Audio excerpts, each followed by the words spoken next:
Tommy Stone show is live. It is good to be back. It's been about a day or so. I've been doing a lot of clips, been doing a lot of just uploading on all my different Instagrams and TikToks. So if you're not following me on Instagram or TikTok, my Instagram is just the Tommy Stone show. I have it right here. So just go follow this, the TikTok, the Instagram, everything that you need. I also have a bunch of different clipping accounts, but that's the main account on each one. That's pretty much all you need. I'll be posting all the clips on those for the most part. But yeah, no, I'm really excited to be starting today. Let me just adjust this a little bit. I'm really excited. Today's gonna be a good episode. I don't really have anything planned. That's kind of like the whole point. I'm just me kind of freestyling it. It's what I've been trying to do a little bit more of on these recent shows. I've been doing more like responses to comments as well as like live responses. Not live, but like, you know what I mean? Like I make the video responding to the comment instead of just commenting back. My videos have been getting a lot more comments than likes. That's a great thing. There's been a lot of discussion on my posts, so I can't really hate against it. A lot of it's been based around the socialism versus capitalism debate, which I think is really interesting. People bring up really good points about how capitalism inherently leads to a lot of greed. And while you can't really disagree with that, and while there might be a lot of points to that right now, especially in our modern day world in America where capitalism is pointing to greed, capitalism allows for the checks and balances and allows us to stop that greed from expanding too much. And always, we've seen it many times, especially with the Sherman Antitrust Act. That act has come into play more times than not, and it's actually saved a lot of consumers and saved a lot of smaller companies from going under. Again, we have a lot of work to be done. Amazon is probably the best example, and Amazon might be the most modern day example of a complete monopoly. The story of what they did to diapers.com is absolutely horrendous. Essentially, Amazon offered to buy them out at a below market cost. It was a joke of an offer, but they were saying, listen, like, we're getting into the diaper industry, we want to buy you out. And diapers.com said no. So what Amazon did is they started selling diapers on Amazon for a complete loss, way below market price. And they did it because they were much bigger than diapers.com at the time, and they knew they could take a loss on diapers for a sustained period of time. And they did this for, I think, at least over a year. I think it was about 2 years, and diapers.com lost so much business that they ended up almost going under. And then Amazon rebought or reoffered diapers.com essentially a buyout that was far lower than what it was originally, and diapers.com was forced to accept, and then Amazon absolutely jacked up the prices of diapers. So we've seen it before, it's continuing. Capitalism might give the ability for people to abuse the system and to be completely consumed by greed and abuse consumers and absolutely jack prices and destroy small business. But capitalism also allows for these people to be stopped, where socialism does not allow this to happen. And something a lot of people are confusing with socialism and capitalism is that capitalism allows for systems and for policies and for different types of essentially infrastructures to be socialistic. Again, like Social Security, for example, is the best example of this in America. Right now, you have millions of young people paying forward their paychecks, parts of their paychecks, to the elderly, to the people who are retired, who have already paid into the system, and they are now getting their paycheck out of the system. And again, that is socialism at its best. That is the best system of socialism that the world has ever seen. And it's in America. And people don't like to talk about that because it destroys the concept of when people completely adopt socialism, it will destroy your economy. But when you take parts of it, again, there are great parts of socialism. That's why it's taken off and why so many people are behind it right now. Is because there are great parts of it that it does better than capitalism, that capitalism cannot do better. But again, that's only for specific circumstances and specific situations.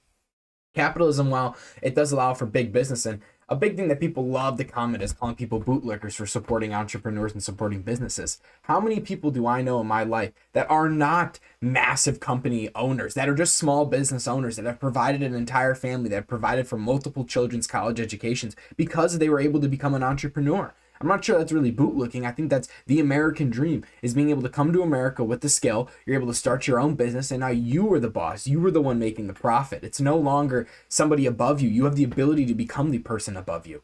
And something people were misconstruing about what I was saying was that in socialism, the worker has no place to elevate. And that's not me putting down the worker. Of course, being a worker inherently is a great thing. Again, what I just said, you can provide for your family, but the ability to become a worker and also become a boss and to become something more than just, again, having a skill set. You're able to apply that skill set in your own field, not your own field, into your own company. You're able to become the person who is making all of the profit, and you're no longer just working for somebody else's profit. That's the beauty of capitalism. In socialism, you are always going to be working for the state. No matter where or how you frame it or how you look at it, you are working for the state. and there is no way for you to elevate. And that is the inherent issue. Is it again, on paper, socialism is perfect. It sounds great. It's giving the power to the worker. It's giving the power to the people who deserve it. But again, this never actually happens because it's always transferred to the state, because socialism wants it all to be concentrated. Every single industry, again, your food, your housing, your job is all controlled by one group of people. But the big issue with that is when there's corruption, you have to report the corruption to the same people, literally what I said, controlling your food, your housing, your job. So how are you supposed to report the corruption? How are you supposed to stop any sort of wrongdoing or greed from happening? You can't. And that's what we've seen again in the USSR, in Venezuela, in Cuba. We've seen it over and over again. When people get power in these socialist societies, they don't let go, and it only gets worse and worse for the people because the economy slows up, because no longer can people make their own decisions in industry. Again, in America, you have billions of decisions being made every single day on micro levels, on macro levels, and no one group of people or one government could handle all of those decisions and do it as effectively as millions and millions of people and millions of workers do as in America. So that's kind of always my big argument for it, is that socialism doesn't really allow the worker to be elevated. It takes away the liberties, especially of the worker as well. The big thing that people love to bring up, Albert Einstein wrote this big paper on socialism, bringing up the benefits of it, but he also brought up the big negatives to it. And the big negative to socialism was that, listen, it's going to be taking away the liberties of every single individual, and it's giving it to a bureaucracy. And this bureaucracy is, like what I'm saying, is this authoritarian government where they are going to be controlling all facets of your life, whether you like it or not, because that is what socialism leads to. I'm trying to figure out right now my screen. I don't know what is going on. I hope it's not like messing up on my pull it up on. Because I am live. I mean, obviously I am live right now, but for some reason it's looking weird. Huh. Looks fine. I mean, it's just like the black squares on the side, but I guess that's just kind of normal. I mean, there's nothing you can really do about that. But yeah, I digress. So again, that Amazon situation is super interesting in my opinion, the diapers.com. I think that's a really untalked about a crime. I mean, that is just a crime. It's not, there's nothing else, no other way to put it. Amazon committed a crime. They absolutely acted like a monopoly and took out diapers.com in absolutely terrible, unethical, and really unpractical business practices. Again, cutting costs below market price in order to take out a competitor is illegal. I mean, that is why we have the Sherman antitrust. That's why we stopped monopolies from being formed, is because they had the ability to do that. Again, Amazon isn't this big genius coming up with the idea of cutting the cost of your product so low that so many people start buying it that you put your competitors out of business, and then you just jack the prices up when there's nobody else to sell against you. That's not an unheard business practice. I mean, again, we've had the robber barons doing that since the Industrial Revolution. So it's been going on for not only decades, it's been going on for generations. So that's incredibly interesting. Something else that's in the news recently is that Meta and YouTube ended up losing a lawsuit saying that they were actually addicting their users and making their users addicted to their platform, and essentially keeping them on the app not infinitely, but keeping them on the app and keeping them hooked and keeping them wanting to use the app so much that it actually ruined other aspects of the people suing them's life. It was only one lawsuit, so again, only one lawsuit has been essentially finished up, and the trial has ended, and it ruled against Meta and YouTube. And the big kicker is that there's 1,600 more lawsuits ready to go against Meta and YouTube for making their users addicted to their apps, again through their algorithms. For YouTube, I've struggled to see how, because again, the algorithm gives you videos that you want to see and want to click, but YouTube isn't really making you click on anything. And again, there's like 1,000 ads on YouTube nowadays, so it's pretty hard to even get to the video that you want to see. So I understand Meta, I understand like the Reels and TikTok and Instagram. I'm sure that's going to be next. Again, if that's the precedent being set, you can sue these companies for being addicted to their platforms. I'm sure video games are going to be next. I know everybody on TikTok and Instagram sees those ridiculous advertisements saying if you've been addicted to video games, you can sue for like $10,000. If you've been doing it for years and you've been playing for like 40 hours a week. To me, again, that might sound like an addiction, but that could also be a hobby. I'm not going to sue James Naismith because I love playing basketball and that he had me addicted to playing basketball for years. It was a hobby. I enjoyed doing it. It was a way to escape the world. And I think that's what people are misconstruing, is that some people are abusing these hobbies now, these online, again, the ability to get online, technology, video games. People are really abusing their time on these devices and these technologies. And I think that's why we're starting to see these bogus laws. Not bogus, because again, I really do think that these platforms need to be controlled and regulated. The big thing that I have that nobody talks about is how much, what percentage of revenue are these companies and their ad revenue, what percentage of it is coming from scam revenue. Meta came out and said that about 10% of their scam or their ad revenue, their total ad revenue, again, Facebook ads is huge. 10% of that, I think it's even more. I think it was, the baseline was 10% pretty much.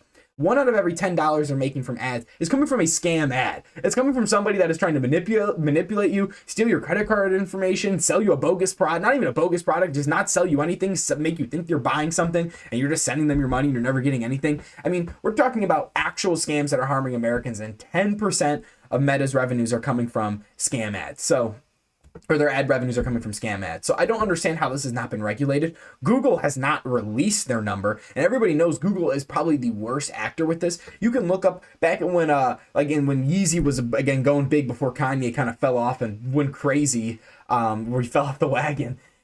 You could look up Yeezys in the sponsored websites on Google. Again, like the top searches, like the top 1 or 2 results on Google would be a complete scam ad for Yeezys. Literally, you would just look up Yeezys in the top 2 results, which you would think would be, again, they say that they're sponsored by Google, so you would think it would be vetted and this is a legit website. They would be complete scam websites trying to steal your credit card.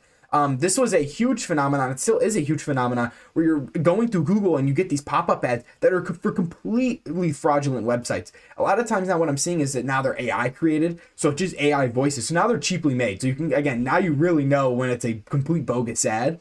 But which I find interesting, because before it used to be harder to determine whether it was a bogus ad or not, because people didn't have AI. It was actually a human making the ad. So it seemed like a legit marketer, but now it's just bogus AI. It just seems like a crappy company. So it's kind of a win for everybody right now. But as AI develops, is that going to be a win? We'll see. But again, something that's super interesting with AI is how it's being used illegally. I don't think people are understanding deep fakes. They're not understanding how it's already all around us, and how every single video that we're seeing, you have to view it with the lens of this could be completely fake and completely altered for me and my attention span, and for me just to look at this video, like it, comment, and there's no real purpose or real truth behind it. There's a lot of news. Again, news has always been a big controversy with fake news. Everyone's always talked about fake news since I've been in like 6th grade, and now I'm in college. So fake news has been around for a very long time. But it's only getting worse because now it can be mass produced, and it doesn't really take a human mind to do it. You can have a robot produce 100 or 200 fake articles in literally a day. So it's getting a little bit crazy.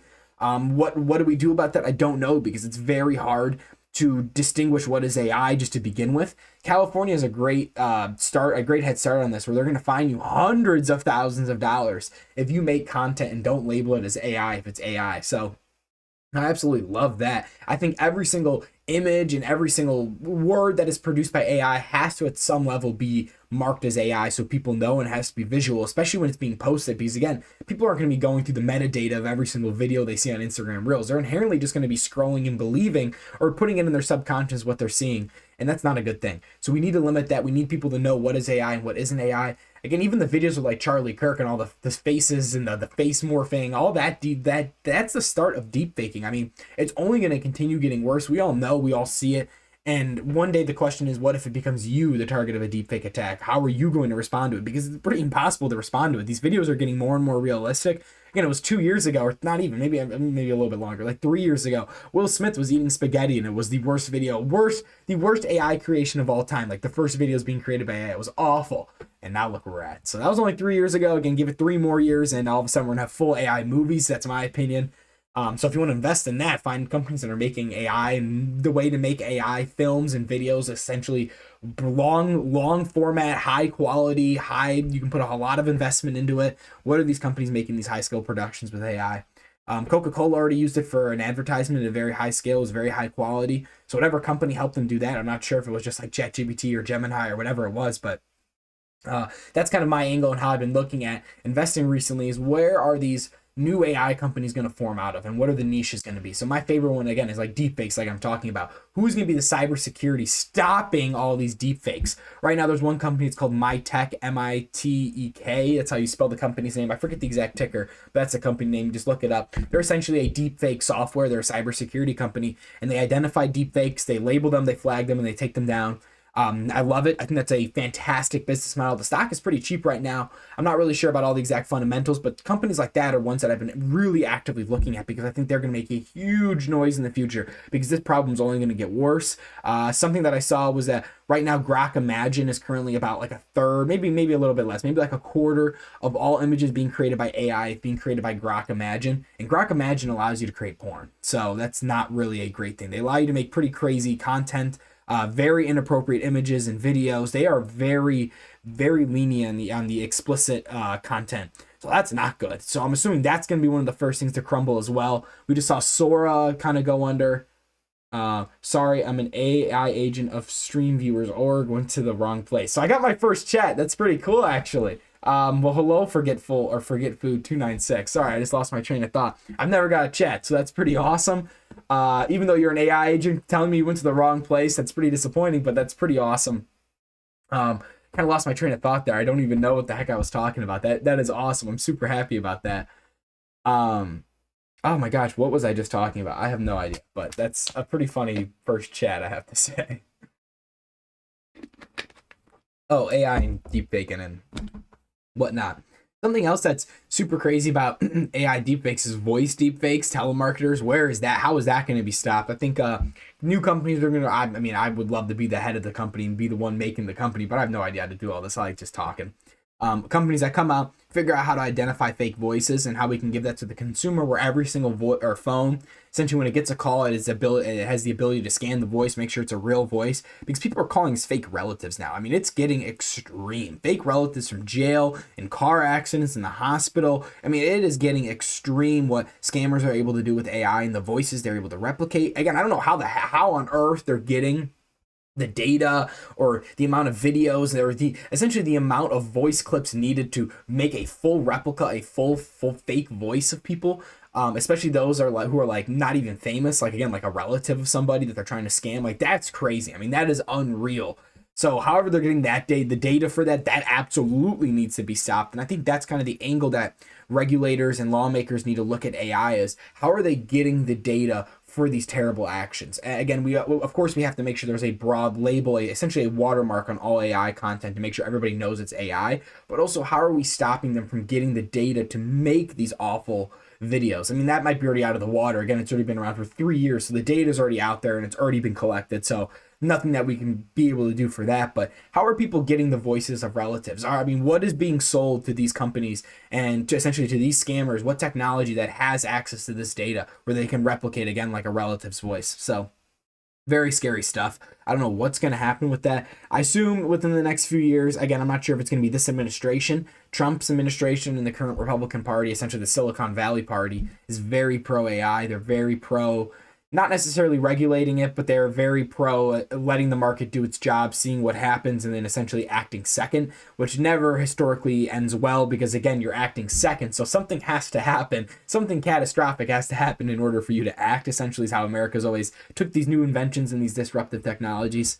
So I think that's just the way we're going to go with it. I think we're going to wait for something catastrophic to happen, and then we're going to make the regulations. I really don't think the regulations are going to be that severe, though. I mean, look at like the 2008 crisis. Nobody actually went to jail besides like one tiny banker. Like one small town community banker went to jail, and that was just for show. That was just to be like, oh, we arrested one banker. Like, here was the guy doing the fraud. But it was bank skinning just fine. That was all. And again, millions of people lost their homes, jobs. People suffered for years. They lost their entire life savings for that. And that was because of just essentially widespread corruption, widespread fraud for over decades. And nobody went to jail for it except for one guy who didn't even really commit the crime. So a little bit ridiculous. And I think the same thing's going to happen here, which is, I don't know, however you want to take it. If you're a person working in AI and using AI for your business, you're going to love it because you have unlimited capabilities. But again, if you're the person losing your job, it's not really so fun.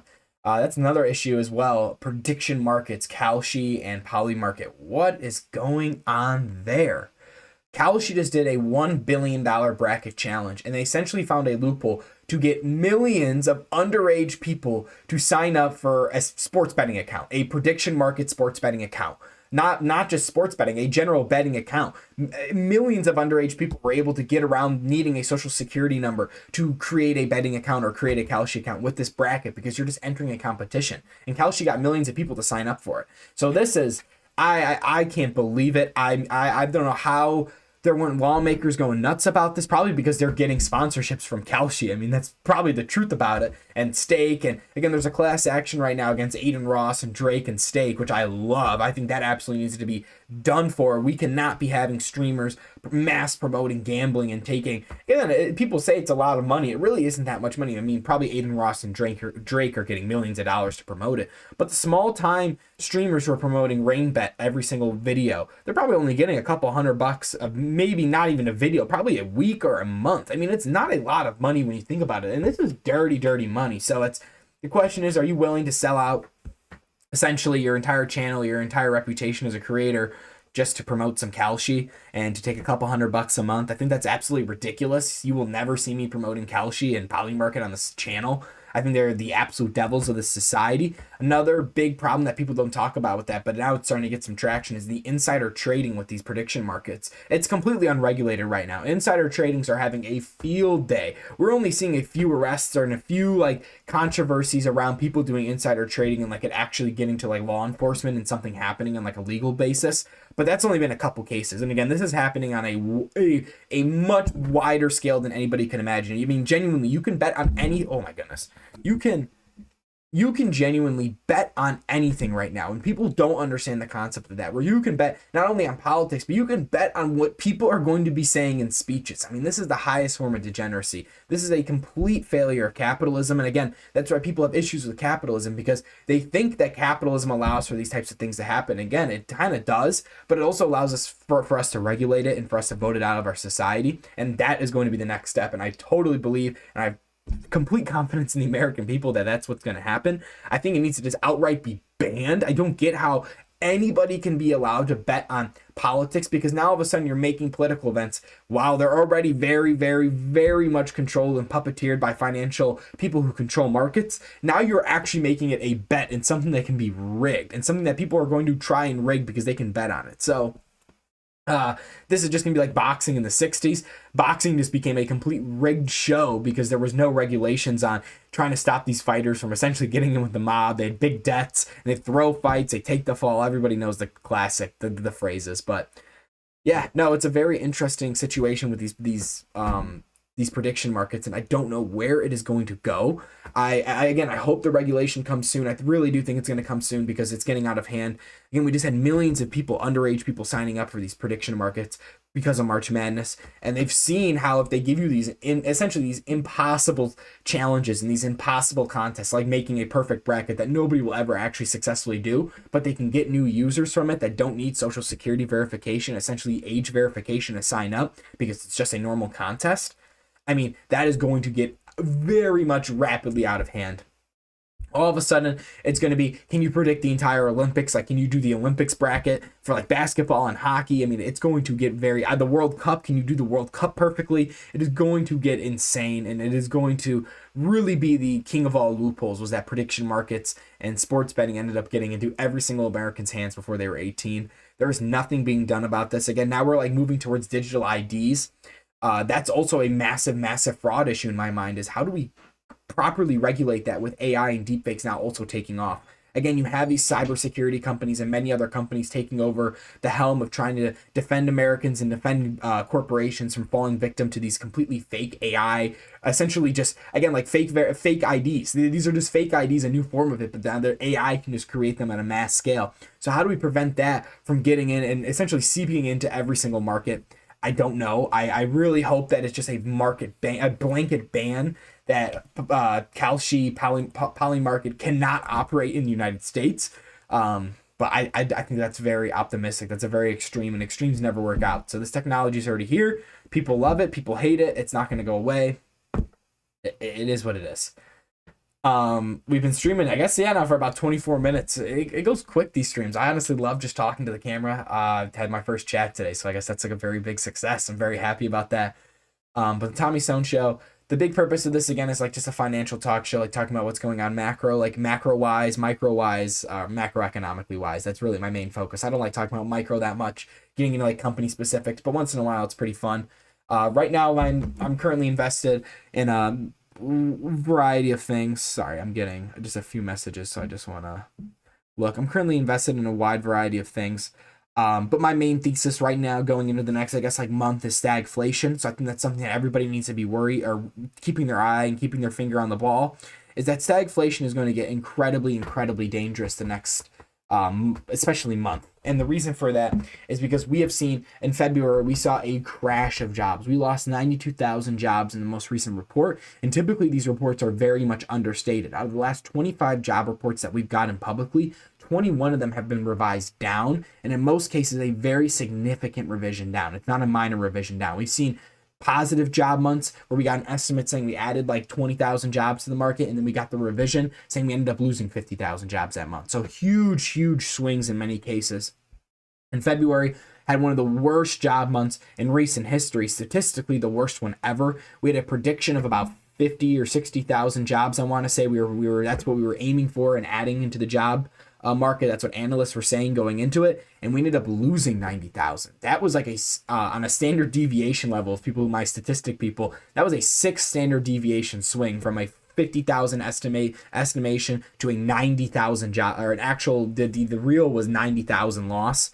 That is insane, and that trend is only going to continue. We saw in 2025, we had an estimated 585,000 jobs being created, and that was the number that everybody was running with, media companies, corporations. That's how they were basing their spending on. In reality, the revision came in recently, and we saw 80% of those jobs being completely fake. We only created 180,000 jobs in 2025. Again, the reported number was 585,000, and that was up until, again, it's April now. That came out in about March, that revision, maybe late February, early March, that revision came out. So for 2.5 months, we've been believing that we created 585,000 jobs, 80% more than we actually created. We created less than 200,000 in reality. So that's awful. And that's the whole point of stagflation, is it puts the Fed in this difficult position where it can't cut, or it can't raise rates or cut rates, because again, we have a rising unemployment, and we have people not able to get jobs, but we also have incredibly high inflation. Now we have this insane Iran war going on. Oil prices are skyrocketing. So not only is inflation going to start seeping onto the consumer, it's going to really start seeping onto corporations. Right now, we haven't seen the hit of it too bad. The S&P is doing pretty well, honestly. Again, it was at like 6,700. No pun intended, and now it's at about 6,400, I think, maybe a little bit under 6,500. I believe it's going to go closer to 6,000 before it gets back up to 7,000, because oil prices are now at about $110 for crude barrel. That was as of yesterday on Thursday when market closed, about $110 a barrel. That was about a 10% increase on the day. So things are only ramping up in Iran. The strait is still closed. We're not seeing any progress like Trump is really saying. We just saw another fighter jet get shot down today. So this Iran war is only going to continue escalating. It's only going to continue getting worse. So again, I would really bet your markets the next month. If you're a stock trader, look and see how is stagflation going to affect your equities? How is it going to affect your commodities? I'm betting that gold is going to really do well in the next few months, in the next, again, 6 months to a year. Right now, the US dollar is having a weird premium where it's getting elevated and boosted in value because of the Iran war. There's a lot of uncertainty going on about what's going to happen with the war, how it's going to affect markets in the long term. And essentially, investors are buying up US dollars just because it's a safe investment again. But right now, when the war ends, and again, we need a ceasefire soon before midterms, I think that's the long-term goal for Trump, is to get this war done by midterms to show that, hey, I got in and I got out, like I said. And before midterms, I think that would really help him win midterms. But if this war is continuing, that is a huge shot in the foot by Trump. He started a war he could not end. I think that would lose Republicans the midterms, and he knows that. So this is really a matter of getting a ceasefire to ensure that they just don't shoot themselves in the foot for midterms and lose the Senate and lose the House. So it's going to be a very interesting series of events unfolding. I think the way we have to play it, you have to play it very cautiously, because again, the markets are up and down and they're not really responding in the correct way. We have super, super high inflation, super high rising unemployment. But again, with this rising unemployment, we're seeing also real wages increase. Not just blanket on inflation. Real wages are increasing for our hourly workers and salary workers and CEOs especially. I mean, we all know that CEO pay is going up exponentially every single year. But also, there was about a 4% increase in wages. I believe it was 2023 or 2024 2024 for the full year, or sorry, not 2023, 2024 and 2025 was one of those years. For the full year, we saw about a 4% increase in wages for hourly people, which is very significant. So stagflation is happening. I think it's going to be the next one of the big, essentially moving parts of the next crisis. The next big crisis is 100% going to be private equity. One of my favorite creators, Mispriced Assets, talks about it all the time on Substack and TikTok. But the big issue that it's very complicated, I guess, because it's just a bunch of nonsense jargon, and that's what private credit does. Is private credit tries to keep people out of their balance sheets, and they do ridiculous things like having level 3 assets. Blue Owl, for example, I want to say the amount of level 3 assets that they own is over a third of their total assets, which is ridiculous. Essentially, a level 3 asset is an asset that the company that owns it, they mark the value of it because it's these very complicated debt instruments that essentially have no quantifiable value. That's the real truth of it. These are ridiculous investments. These are ridiculous securities that Blue Owl themselves can make the asset, that they can mark the value of it themselves. There is no inherent value. There's no decided value based on the market because there is no real market for these debt instruments. Private credit is absolutely going to collapse, and they also, along with these bogus debt instruments that they're using, again, this is just like the 2008 crash all over again, bogus debt instruments and no insurance behind these bogus debt instruments. That is the real kicker. That's what Mispriced Assets has been harping on, is that the fact that these institutions only have they're leveraged at 70-1 for assets to the amount of insurance they have for these assets. So for every dollar of insurance they have $70 worth of assets they need to cover with that $1. So if there's a crunch that happens because of this Iran war, again, like I'm saying, we start seeing a squeeze on equities. We don't know what's going to happen with private credit and if they can cover themselves. They have a ton of money in the Bermudas and offshore. And again, that's ridiculous money that's almost impossible to get out of these accounts and out of these safes and out of these trusts, this insurance money, without spending and losing a ton of money because they're offshore and it's very complicated to get the money out of these systems. So that's a big issue. I think private credit is really going to go under. Not under completely, of course, it's not going to go under, but it's going to see a big hit in the next few years. And I think that's the next crisis. And the reason for the next crisis is because they're not properly insured, they're over leveraged, and they're over leveraged on bogus assets, completely bogus assets. And that is a massive issue. I wouldn't say start shorting all these companies right now. Again, the SEC is just starting their investigation, so we don't know how long it's going to really take, and we don't know what's going to unfold in the future with these companies, because again, an SEC investigation could take months, years. We don't know how long it could take because they need to build a complete case before they say anything definite. And again, it's very difficult to get into the balance sheets of these private credit companies because everything is private. Everything is essentially behind a veil of security and a veil of privacy. But again, private credit, nothing is public, and there's a reason for that. And the people who lose, again, it's going to be the pension holders. It's going to be the people who invested with these private credit peoples. It is the consumer. They will get a bailout, 100%. They will get a TARP-like bailout, a 2008 crisis-like bailout, how the banks all got bailed out in 2008. These private credit people, because they are now attached to banks at an unbelievable level. Again, banks are the ones funneling a lot of their funds, helping them channel it from one debt instrument to another. Banks are going to be having to get bailed out again if private credit goes under because they have so much money invested with private credit. And again, that money isn't really the bank's money. Those are the people who have deposited it in the bank. That is the consumer's money. So the consumer's money is at stake in private credit deals. Private credit isn't using their own money for these deals. That's another thing nobody talks about. It's not their money. It is your money being used in these private credit deals most of the time. It is, again, why people have such an issue with hedge funds because they don't truly understand it because they're so overly complicated. I think that's going to be the next big phase of regulation to prevent a huge crisis. Bank of America did a survey, and 60% of essentially fund managers across America believe the next financial crisis, guaranteed is going to be private credit because they are over leveraged, underinsured, and there is no solve. There's no solve for it right now. There is no cure for it because nobody's coming at them and forcing them to regulate properly. Again, the SEC is just starting it. Mispriced Assets, shout out to him, or Mispriced Assets, shout out to him. He's doing great talking about this and really trying to get it mainstream. Talking about how private credit is completely over leveraged and is going to destroy America. I completely agree. But yeah, that's about all I have for today's episode. I think this was a good wrap up, a quick to dive into it. I'm going to be doing a lot more. So thank you all for watching. This is like the 5th episode of the Tommy Stone Show. So thank you.